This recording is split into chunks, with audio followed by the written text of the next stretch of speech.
तो जैसा कि आप टॉपिक यहाँ पर देख रहे हैं कि भिन्नों का संक्षिप्त रूप पता करना।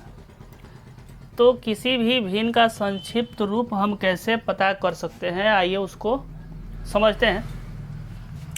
जैसा कि ए नंबर में हमने यहाँ पर उदाहरण लिया है 64/72। अब संक्षिप्त रूप का मतलब होता है साथियों कि वह सबसे छोटा रूप जिसे और काटा नहीं जा सके। अगर आप थोड़ा सा ध्यान देंगे तो इसको हम 2 से काट सकते हैं, फिर हो सकता है फिर 2 से कटने के बाद भी हम 2 से काट सकते हैं। तो हम कुछ ऐसा तरीका लगाएंगे जिससे कि हम एक बार में ही काटें और हमारा संक्षिप्त रूप हमारे सामने हो। ऐसा नहीं है कि जैसे हमने यहाँ पर लिख दिया 12/24, कोई भी भिन्न हो तो 12/24 को जब हम 2 से काटेंगे तो 12 कटेगा 6 बार में और 24 कटेगा 12 बार में। ठीक ना जी? 2 से काटेंगे तो 12 कटेगा 6 बार में और 24 कटेगा 12 बार में। लेकिन फिर हम देख पा रहे हैं कि 12/24 का ये संक्षिप्त रूप नहीं हुआ। ये 6/12 है, फिर कटेगा 2 से 3 बार में और 12 से 12 6 बार में। ये कौन हल्ला करने लगा? ठीक है, तब जाके ये हमारा संक्षिप्त रूप हमें पता हुआ। अब इसके विषय में हम कुछ यहाँ पर ऐसा करेंगे कि एक ही बार में हमारा संक्षिप्त रूप चाहे जो भी हो हमारे सामने हो। तो इसका पता करने के लिए आइए इसको देखते हैं। तो यहाँ पर इस भिन्न का जो कि हमने यहाँ पर लिख रखा है नंबर में 64/72 का संक्षिप्त रूप निकालने के लिए कुछ इस प्रकार से करेंगे कि चूँकि 64,72 का मौसा निकालेंगे तो इस क्रिया को हम रफ में करते हैं, बाकी यहाँ पर इतना ही लिखते हैं।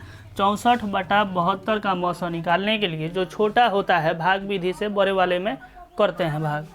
तो यहाँ पर 72 बड़ा है तो 64 से हम क्या करेंगे, इसमें भाग करेंगे एक बार में 64। अब घटाएंगे तो 12 में से 4 गया तो 8 और फिर यहाँ पर कट जाएगा ये वाला। अब देखिए, और फिर इस 8 को बाहर करेंगे और 64 को अंदर लाएंगे तो 8 8 64। ये 8 बार में हमारा यहाँ पर कट जाएगा। उससे मतलब नहीं है कि कितने बार में कटा, मौसा वो होता है जिससे कि कटता है। तो 8 से कटा है तो 8 यहाँ पर मौसा हो जाएगा। अब मौसा से क्या मतलब है, तो जो संख्या मौसा आता है उसी से काटते हैं कि फिर दोबारा वो नहीं कटे।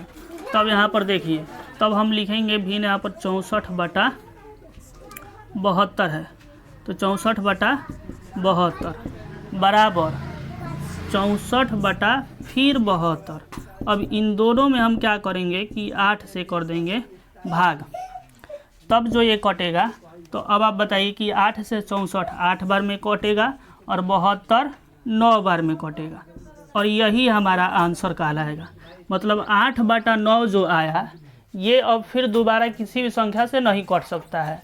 तब ये हमारा 8/9 64/72 का संक्षिप्त रूप कहलाएगा। अगर हम इस तरह से इसको 2 से काटते तो फिर 2 से काटने के बाद भी फिर काटना पड़ता, फिर देखते कि और किसी संख्या से तो नहीं कट रहा है, फिर काटना पड़ता। लेकिन अभी क्या है कि यहाँ पर एक बार उसका मौसा निकाल करके, उन दोनों संख्याओं का मौसा निकाल करके हमने जितना मौसा आया उसी से काट दिया। तो ऐसे होगा क्या कि एक बार में ही उसका संक्षिप्त रूप हमें पता चल पाएगा। ठीक है, तो उम्मीद है कि आप लोग समझ गए होंगे।